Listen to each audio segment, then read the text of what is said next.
Hi guys, good evening sa ating lahat. Andito naman po tayo para mag-react sa video ni Daddy Frankie.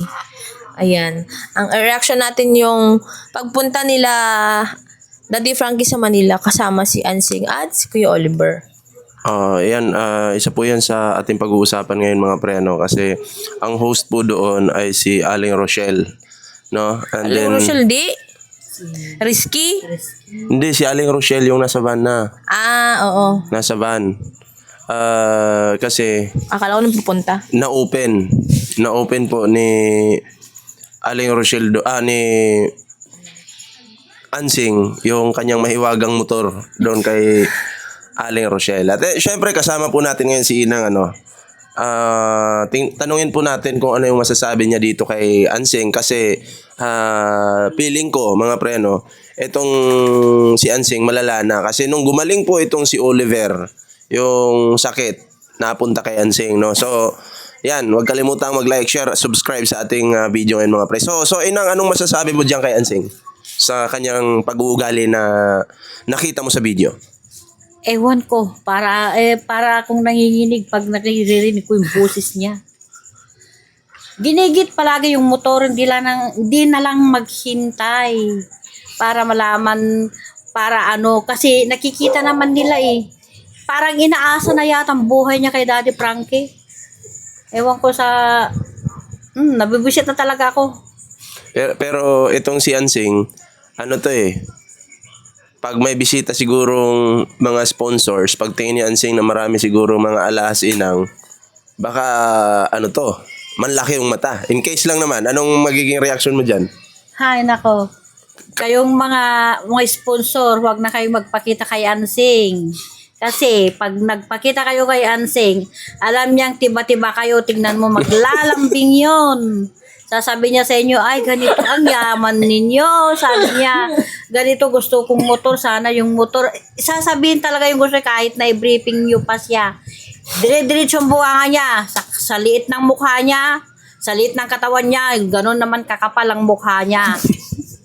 So, ayun, Sasawa na ako sa ganong pag-uugali niya. Naiasa niya na talaga ang buhay niya sa mga ganong bagay. Hindi na lang sila kumayod ng kumayod para makamtan nila kung anong hinahangad nila sa buhay. So, ayun. Ano na namang masasabi mo, Inang, doon sa video ni Daddy Frankie? Kasi ang title doon, parang alanganin pa daw sumama si Ansing doon sa pagpapagamot kay Oliver doon sa pagamutan sa Manila. So, parang alanganin daw si Ansing, buti napilit nila. Ano pong reaction mo doon? Paano hindi alanganin na sumama doon? Hindi nila pinapansin yung yung request niya na yon. Lalo nang nakita niya na wala doon si Daddy Frankie, si Risky lang ang nandoon. Parang uurong yata kasi hindi niya kahit nawala si Daddy Frankie, sinabi pa rin niya kay Risky yun. Kaya kayo mga sponsor, mag-ingat-ingat kayo kay Ansing. Oo, talagang si Ansing po, nasa kanya po ngayon yung dala ni Oliver noon. Oo. Siya na yatang nag-viral siguro siya nang pumalit kay Oliver. Matino na si Oliver, siya yata yung pumalit. Ano yung lumipat yung sakit? Oo. Inang, ano namang masasabi mo dun sa itong si Ansing, mas babawasan daw niya yung pera ni Oliver. Pambili ng motor. So parang ang dating walang paki si Ansing dun sa bahay ni Oliver. Basta yung motor importante. Motor importante, ibenta mo na yung motor yung luma, bumili ka na lang ng bago. Kala ko gasolina, Inang. Bibili ng gasolina. Tumatagos nga daw kasi yung langis. Saka sabihin mo sa asawa mo at ikaw, malaki na yung mga anak nyo kahit na papaano, malilit sila. Kaya yung magtinda-tinda ka kaya doon sa eskwelahan. Gagawa ka ng kakarin, siguro marunong ka naman. Kaya wag mo nang iasa kay Daddy Frankie ang buhay mo. Nakakahiya ka. Oo. Bahay ka pa naman namin. Hindi, may tanong pa ako kay Inang. Wait lang. Eto, Inang, ano namang reaction mo doon sa, di ba, bubunutin ni Daddy Frankie yung kawayan? Tapos sabi niya, Ansing, tumutulong-tulong naman ako dyan. Pero nakita doon sa video, hindi siya tumulong Kaya nga. Oo. Parang siyang nagsinungaling doon. Tumutulong. Pero sumisilip siya kung parang chimpoy. Sasabihin niya yung motor kahit nasa kawan, sinasabi pa rin niya yung motor. Nako. Inang, in case na magkita kayo ni Ansing, anong sasabihin mo sa Ay, kanya? talagang sasabihin ko sa kanya yung hindi dapat sabihin. Naiinis na talaga ako. Nauuto niya si Daddy Frankie pero pag nakita ko yan, maghanda-handa siya. In case lang Inang, in case lang naman, ito example lang naman. Halimbawa, isa ka sa bigating sponsor na taga-Amerika. Dumating ka dito sa Pilipinas, bigla kayong nakasalubong ni Ansing, tapos siningan ka ng pangmotor, anong sasabihin mo? Malayo pa lang si Ansing, magtatago na ako. So ayun mga pre, kahit kapitbahay po namin dito si Ansing, si Inang is hindi po talaga natutuwa sa kanyang mga ginagawa, no? Makapal yung muka, talagang sa lahat siguro ng pinakamakapal si Ansing na po. 'Di ba? Sa buong video ang dami-daming video ni Daddy Frankie na nasa kanyang YouTube channel, pero kung hahanapin mo doon, makita mo yung Ansing, yun na po. Alam nyo na. Pinakasobra. Pinakasobra at makapal yung pagmumuka. Anong may papayo mo kay Ansing, Inang? Ay, Ansing, mag-unos dili ka. Nakakahiya ka na. Ikaw na yata ang pumalit kay Oliver eh. Isa yun na yata napunta yung sakit ni Oliver. Buti nga si Oliver, hindi umiimik ikaw. Kung ano-anong ginigiit mo kahit saan kayo magkita, kahit sino-sino nakikita mo, ginigiit mo yan na tama na yan. Hindi na ako hihingi. Pagkatapos ng motor, meron na naman mukha siguro. Pagkatapos ng motor, iba na naman ang hihilingin mo. Mahiya ka, Ansing.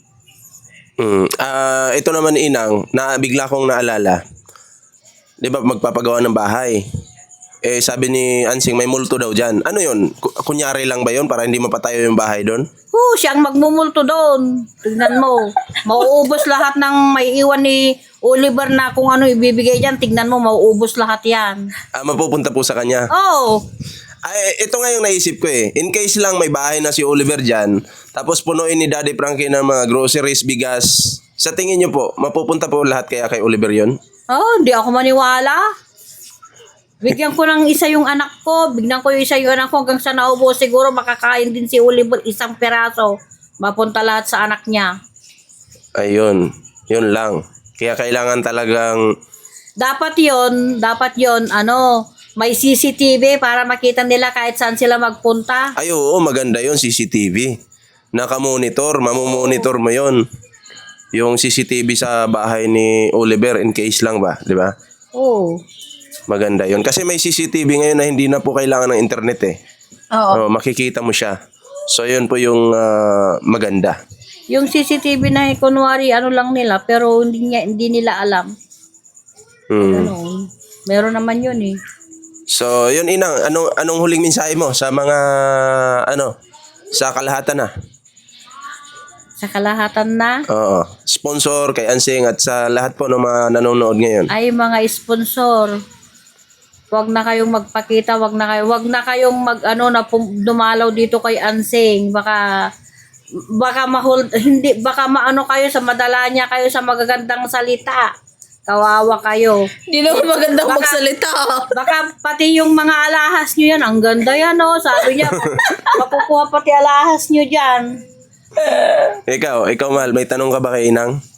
Wala akong tanong, nasabi niyo na lahat eh. So, ayun So mga pre, itong si Ansing talaga ay hindi na po ito magbabago.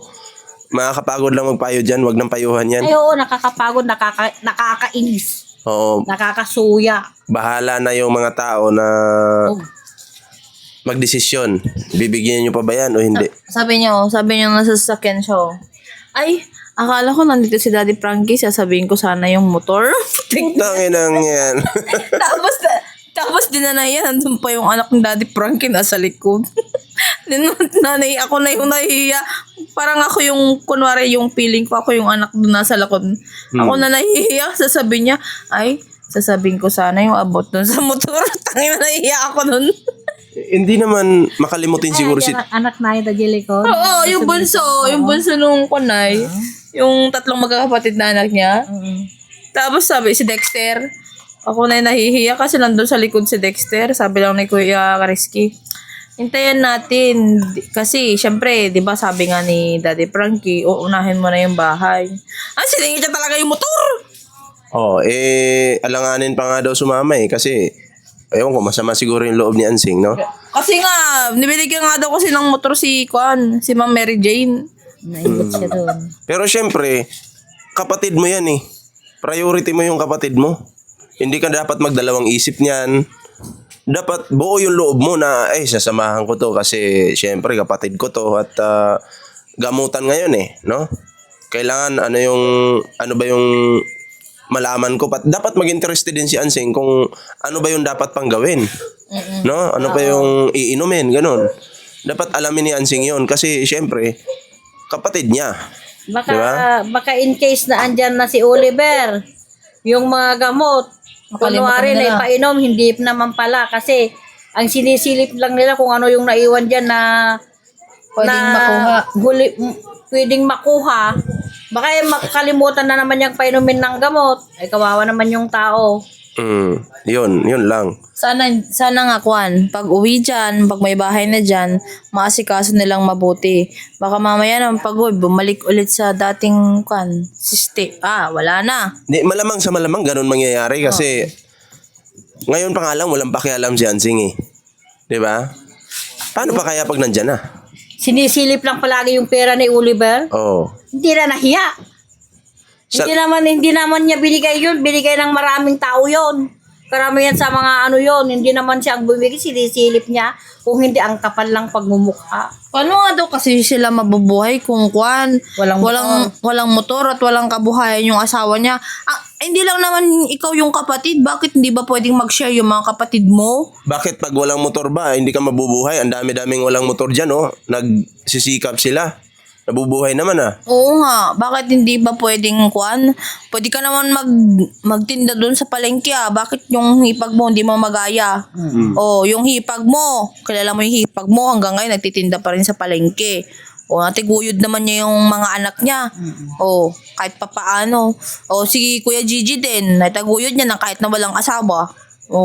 Ikaw nga sabihin mo doon sa asawa mo, tigil-tigilan yung pagsusugal para makahanap din kayo ng pangbuhay nyo sa mga anak nyo, hindi yung masa kayo kay Daddy Frankie, nakakahiya.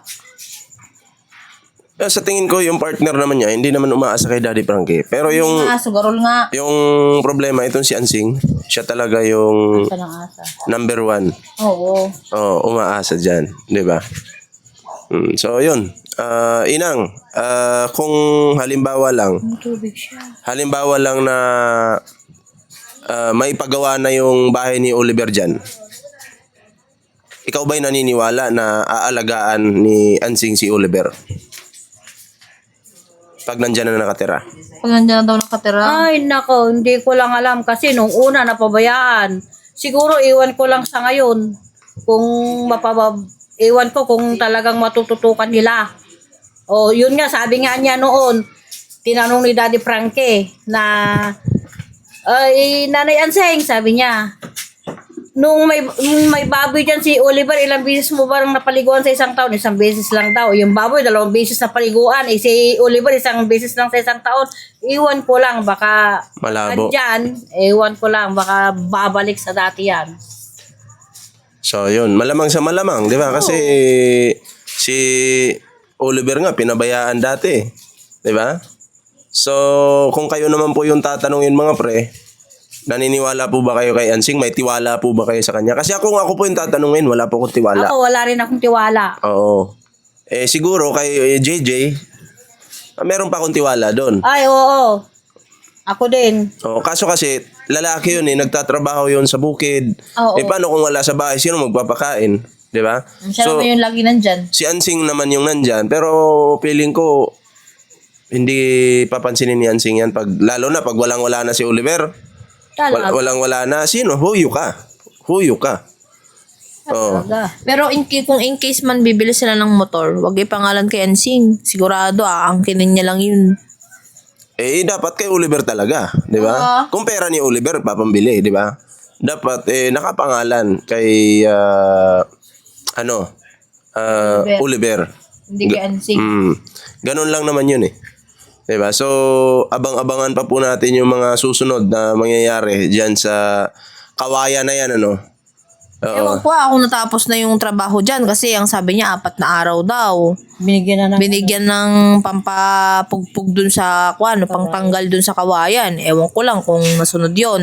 Baka naman mamaya binulsan niyo yung pera. Ay, Hindi naman siguro. joke lang. Hindi naman sigurong Gagawin na yan sing yun. gagawin ni Ansing yun. Okay? Ako'y naniniwala kay Ansing na malamang sa malamang binulsan niya talaga yun. ay, mali. Hindi pala, hindi. Sorry. Nadulas lang eh. Nadulas lang naman. Ikaw, Inang, maniniwala ka ba doon na 4 na araw masusolve na yon? Hindi ko alam. Ito lang masasabi ko ulitin ko, Ansing. Magsikap din kayo. Ako nga ito, pipilay-pilay ako. Kahit na gumagapang ako, nagkumakayod pa rin ako. Kaya kayo, magsikap-sikap din kayo. Wag lang kayong umaasa kung kani-kanino. Buti nga siya may binigay na baboy no. Kaya nga, buti nga siya, binigyan ka ng baboy. Ako, sariling sikap. Kahit na iika-ika na ako, sige pa rin. O kami nga buntis. Pa kami ba magpapaanak? O kami na lahat. Paano yun? Walang alam si Ansing pag nanganak yung baboy niya, buntis. Matututunan yan. niya yan? Bakit? Mandidiri daw siya eh. Yee, kaartihan. Kasi akala niya papabayaan lang daw eh. Huhugutin pa pala, sabi niya. Oo, siyempre. Gusto mo bang mamatay lahat kung hindi mo hugutin? Kaartihan lang yan. So, ikaw, Mahal, sa tingin mo kakayanin ba ni Ansing yun? Kakayanin niya yon. May trabaho bang hindi kinakaya at hindi na matutunan kung talagang gusto mong gawin at hindi mo kailangan iporsige mo yung sarili mo, hindi yung ay, paano yung ganito ganyan, sabihin niya. O dapat matutunan mo rin kung hindi mo alam magtanong ka. Meron bunga ka naman eh.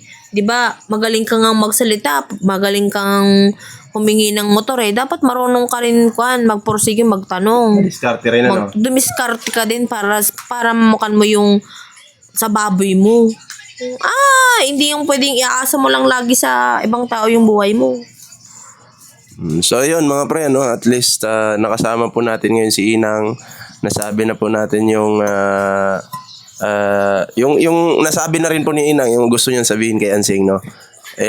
Sana lang wag silang magkasalubong ni Inang kasi baka Sa bunutan. sa bunutan ni Inang to si Ansing. Kaya magpakalbo ka na, Ansing. Ngayon pa nga lang nasa hindi pa yung nakakalapit yung mga tao sa kanya eh.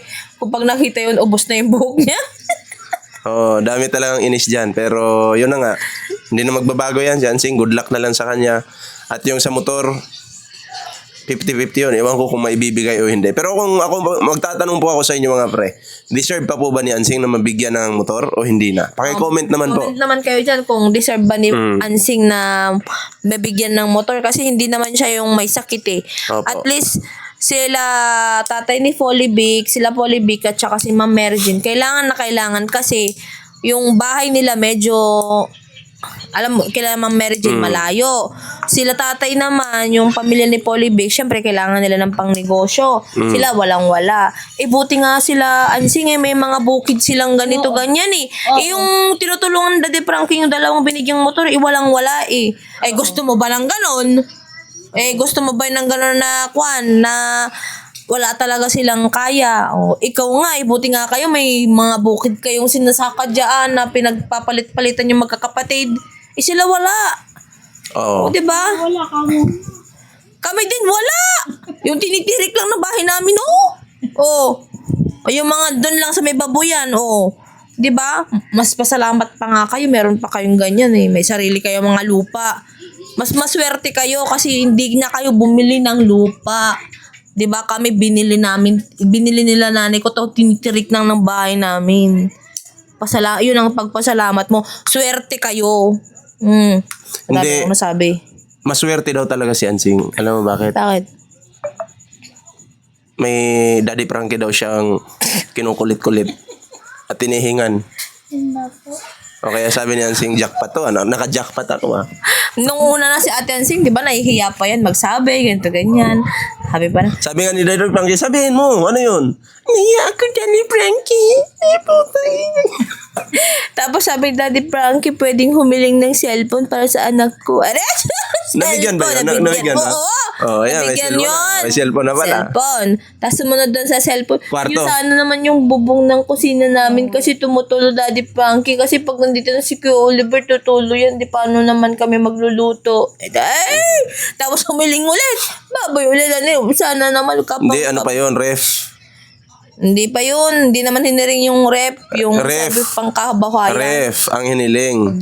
Na naging motor. Hindi niya yun hiniling. Kasi sa para Nung nagpatrabaho kasi siya, bakit hindi ka pa namalengke kahapon ng katwiran niya? Wala daw siyang Oh, ref. yun na nga yun. Yun na nga yun. Pero hindi naman niya hiniling yun. Wag na yung ref. Di ba sabi niya, motor na lang. Motor na lang. Oh, di ba nasabi niya yun? Pero ngayon naman, motor na naman. Diyos ko naman yung motor. Pag naman ganun, nakakahiya. yung ano, Si Ma'am Mary Jane nga nahiya na ngang Hindi. kwan eh. yung motor, galingan mong mag-alaga ng baboy Hmm. para pag naparami mo yung baboy mo, makakabili ka ng motor mo. Magkano Yes. yung motor? Kung 50,000 yung motor, makapanganak ka ng baboy, meron ka ng pambili ng motor. Yes. Oh. Oh, malay mo, pag ang napalago mo yung baboy, syempre, papaldo ka niyan, marami kang pera, makakabili ka ng motor. Pagdating ni Daddy Frankie, magugulat yun, iba-vlog ka. Sipag naman ni Ansing. Ang title ni Daddy Frankie, Ansing, nakabili na ng motor. Ansing, may motor na. Oh, dahil sa baboy. Di mas maraming mga tao yung Hahanga sa'yo. hahanga sa'yo at talagang papalakpakan ka hanggang noo, di ba? So dapat maganda 'yon, yung palaguin mo talaga 'yon. Kasi ang baboy ngayon mabilis lang palaguin, basta Ilang buwan lang naman yung Oo. baboy. Magbuntis, di ba? 3 months sinang. 3 months. pero 4 months pwede mo siyang lechonin. Yung panlechon ba? Malaki na yun. Hindi. Sa 3 months, nanganak na yung baboy mo. Oo. 100. After 3 months, 100 plus ka mo na, Oo, manganak na. 100. Iwalay mo after 45 days. After 45 days, pwede ka na magtinda ng biik. Kano ng biik na yun? Sabihin mo ng 6, pataas. Di makabenta ka ng, sabihin mo 10 yung anak. Di, ang laki, 60,000. Kamo na. Oh, di isang motor na yun. Magkano ba yung 6,000 plus. Kamo 6,000 na. plus? Kung makabenta. Pero kung papalakihin niya pa 'yon, mas mahal pa, di ba? Talaga. Oo. Ang call lang talaga dyan, parang ginagawa kasi sa baboy, piggy bank. Alam mo yung piggy bank? Ano 'yon? Pinapalaki mo, lumalaki mo. yung gastos, nagpo-provide ka ng pagkain, doon mo iniimbak sa katawan niya. Ibig sabihin, lumalaki, lumalapad, nagmamahal ang baboy, gets? Habang lumalaki, nagmamahal ang presyo. Ganun yun. Hindi yung sabihin mo na yung motor daddy. Paano na lang yung mga anak ko Daddy Frankie? Ano pa kailan Daddy Frankie? Saan mo? Kayo sa mga anak nyo, kayong gumawa. Ano pa kailan ni Daddy Frankie dyan? Kayong gumawa. Kayo yung gumawa ng paraan para mapalaki at mapakain nyo yung mga anak nyo. Hindi, paano naman kami Daddy Frankie? Babata pa yung mga anak namin. Paano kami mabubuhay? Paano pag nandito si Kuya Oliver? Bakit kailang bang kapatid? May 3 ka pang kapatid lalahanin mo. Pwede naman mag-share yung kuya mo. Meron naman Pwede kayong sinasaka. Pwede naman, meron naman kayong sinasaka. Pwede naman sila mag-share. Ito, bigay ko kay Oliver. Posible namang titisin ng mga kapatid mo yung si Oliver na hindi mabigyan ng kakain. Ikaw lang ba ang... Apat kayo magtutulungan eh. Kaya nga, ikaw lang ba? Katwiran mo, paano mabubuhay ang anak mo? Pamilya nyo. Dadagdag pa si Oliver. Parang sinabi mo, dadagdag pa sa problema mo. Tama. Diba? Papaproblemahin pa niya, sabi niya, dadagdag pa yung si Oliver pag umuwi dyan. Yung sister niya dun eh. Diba? Dadagdag yun, dadagdag. Sa pakakainin niya. Hindi yung ganun. Posible naman. Ngayong malinis na siya, kaya niya nang alagaan yung sarili niya. Hindi na siya nagwawala. Posible namang ipagkakait mo pa rin bigyan ng pagkain. Noon natiis nyo ng ikulong ng ilang taon na hindi bigyan ng pagkain. Ngayong malakas dapat maggawa naman kayo ng paraan para naman makabawi dyan sa kapatid nyo. Hindi sasabihin mo na, paano naman kami Daddy Frankie pag wala ng kabuhayan yung asawa ko, hindi na kami kakain. Tapos meron pa si Kuya Oliver. Katwiran yun? So yun, at least na sabi po namin yung mga gusto namin sabihin ngayon mga pre. Ayan, abangan nyo na lang po yung mga susunod nating video, no? At yun, kami magpapaalam muna pansamantala. Para tuloy akong naging inang doon. Kami magpapaalam muna pansamantala. Abangan po natin kung ano pa yung mga kahilingan ni Ansing. Ayan, at Abangan. excited ako doon sa kawayan kung natanggal na kasi hindi naman pa kami dumaan doon eh. Oo. Di pa kami dumaan Excited din doon. ako pag nagawa na yung bahay ni Kuya Oliver. Doon ako excited. Oo. Kabahan kayo mga sponsor. Alam mo, may plano tayo pag nandiyan na si Kuya Oliver. Hmm. May plano ako, pupuntahan ko doon si kumpare. Sino? Si Oliver. Ah, Ano ba? Bisitahin natin. Oo. Ganun ba? te. Tropa-tropa. Kabahan na kayo, mga sponsors. Oo. Kasi may plano. Baka may plano si Huwag kayo Ansing. magpakita kay Oo. Ansing. Pag andito na si... Hindi, ano daw? Pag andito na si Oliver. Pagkatapos daw ng motor, aircon naman, sabi ni Ansing. Hindi naman. Siguro. Grabe ka naman. Kay, Ko yun, malamig. kailangan daw magpaputi ni Ansing kasi pag harap daw kay Daddy Frankie, kailangan, Kaya nga, makinis. Uy, nagpunta ng Manila. Nakahiwagang lipstick na naman siya. Nagmahiwagang lipstick na naman siya. Pulang lipstick. Nakita mo yon? So, ayan, tayo magpapaalam na muna. Ikaw, Inang, may sasabihin ka sa bago tayo mag-end? wala na ako siguro masabi kasi nasabi ko na lahat eh. Ah, okay. So, ayun, ayun, magpaalam na tayo. Oh, sige. Maraming salamat po. At maraming salamat sa mga manonood nito at manonood pa. At salamat sa team ni Daddy Frankie at especially kay Daddy Frankie sa support niyo po sa kanila at sa amin. Ayan. Thank you very much. Maraming salamat po. Huwag kalimutang i-share ang video ito, mag-like, at mag-subscribe. At syempre, si Inang kasama natin. Ayan, Parang so, ko na. Parang gagawin ko na rin ng channel si Inang para makapag-vlog. pwede Pwede. Para doon na lang niya ibuhos yung sama ng loob niya kay Ansing.